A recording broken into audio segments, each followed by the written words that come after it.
Hi friends, MD Vegan. I'm making breakfast today with a granola, and my granolas are really always different. And I have some standard granolas. And today I have one of my favorite combinations so far. I tried it in the last month in the winter. I began with the granolas again, and the buckwheaty granolas with walnuts and goji berries. They are my favorite so far for this now. And here I show you quickly what I have. That's a buckwheaties. It's a sprouted and dried back buckwheaties. Buckwheat is very easy to get. It's inexpensive and super nutritious. It's gluten-free. It's not a cereal. It's a pseudo cereal. So many advantages for people who don't like that gluten. Buckwheat is an all-rounder. And dry it and sprout and dry, and so that is, you have these crunchy buckwheaties. They hold for month and month in containers with a seal on top. Very nice and wonderful together with walnuts, I found. And if I eat a buckwheaty granola with walnuts, I really have I feel really satisfied after that. This is just a handful of walnuts. Walnuts are usually a little bit bitter when they're too old. You might want to soak them overnight and wash them afterwards. Then they're really nice and fresh and crunchy and not bitter anymore. The bitter flavor goes away when you soak them, but these are not bitter. I can eat them as I test them, and then I decide if I soak or not.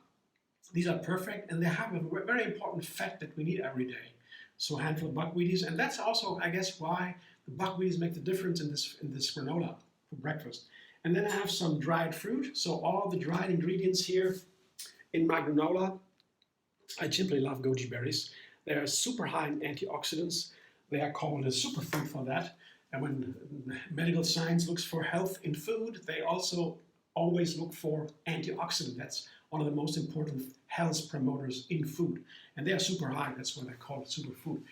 And berries in general are the healthiest fruit we have.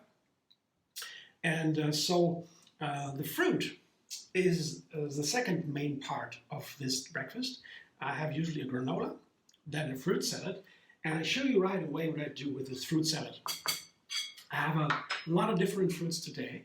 I make one with, just in the fruit salad alone, I have 6 different fruit, beginning with persimmon, one of my all-time favorites, very exotic, but it's now all over the planet. But persimmon is super high in fiber, and that makes it so filling, perfect for a fruit salad. It has a gentle, sweet flavor. That means it's not very strong, it's not very characteristic, it doesn't really overwhelm the other fruit. And I have 1 persimmon, I cut it down in small pieces. This is a fruit salad with small pieces. I highlight that because it is a lot of work to cut the fruit in very small pieces. And my mother did that usually when they make these large fruit salads. They still do it in the family. We all sit together around the table and prepare the fruit salad for the holiday meal. And then we cut it in small pieces. That takes some time, but it is so nice. The same here with, there's so much fun with tangerines. I have some tangerines to cut into small pieces. And they have a citrus fruit. They are wonderful together with a persimmon. Persimmon and citrus fruit together are just nice. The persimmons are gentle, that's not so strong in flavor. This is gentle sweetness, very mellow. And the tangerines and the citrus fruit, like an orange, there's also an orange in there, are very powerful flavors, very dominant. Citrus fruit also super healthy because they have something in the citrus fruit makes the blood flow faster and warms the body. I didn't know that. It's one reason why we eat citrus fruit in winter especially, because they are warming, because of this effect. Didn't know that. I thought, that vitamin C and so in wintertime and so. That's one reason, but another one is that they are really warming, and I like them in my breakfast for this warming effect, and they're wonderful together. So these are 3 fruit by themselves, so these persimmons, oranges, and tangerines. The other three are more common fruit. Here, it's a pear and an apple. That's the standard in many of my fruit salads. Apples and pears, very common, and I love it together in a fruit salad. And a banana is usually the base of a fruit salad. Yeah? You can begin a fruit salad with a banana and then add whatever you like, other fruit, and then you have a fruit salad. And maybe you put some lemon juice on top to make it fresher or so. Today instead I have some orange juice, and I want to use the orange juice together with the fruit salad like a dressing. But today I put the granola and the walnuts and the goji berries also in the fruit salad, just to make it one piece, and then I put the orange juice. Here, I show you again my buckwheaties. By the way, there is another video under this video linked, how to make the buckwheaties. As I said, it's easy. You soak them overnight, they begin to sprout by themselves, and then you dry them back. But you watch it in the video and you'll find the link under this one. And the walnuts, I'll show you again, just a handful, just to make the meal complete. You know, I need this kind of fat to give it a more power and expression and variety. I put the goji berries right on top also. So I have a lot of different fruit and nuts and seeds in this fruit salad.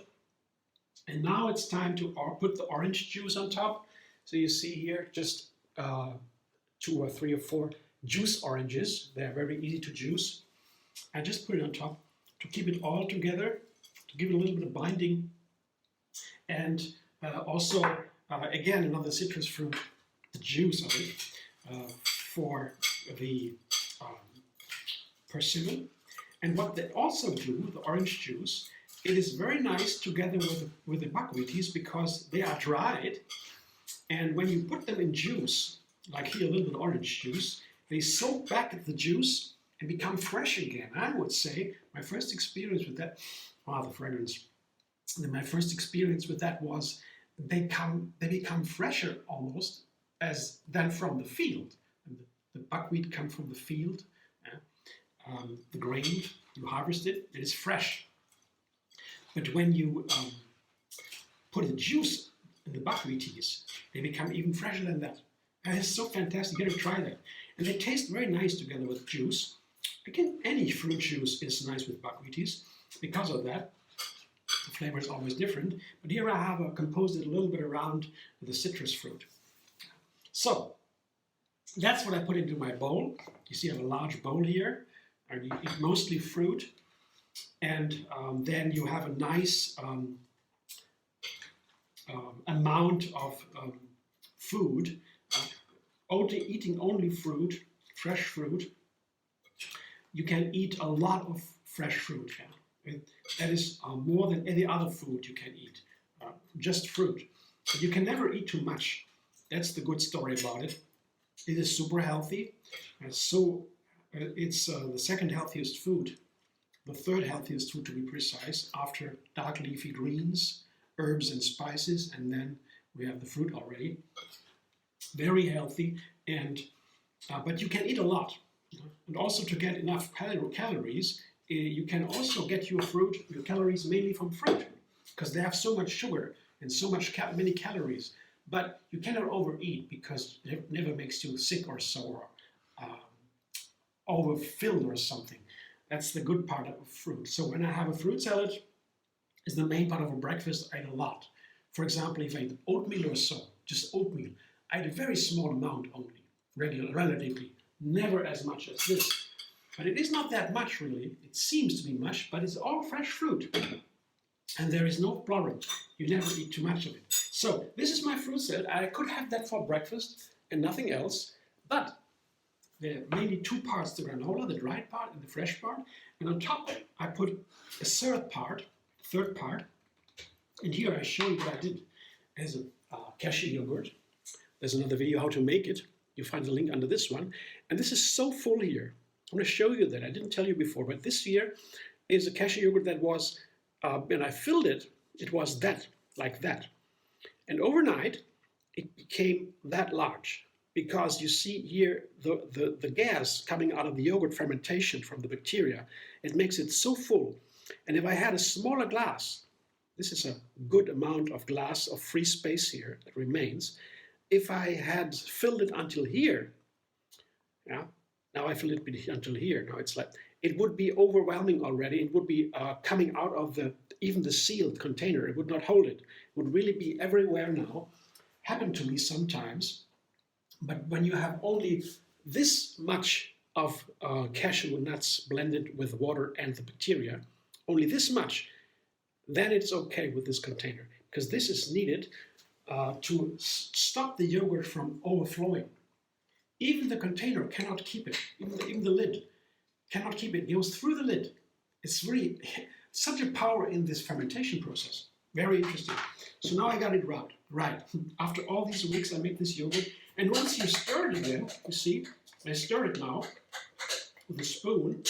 What do you see? It goes down back to this size. It's not that much.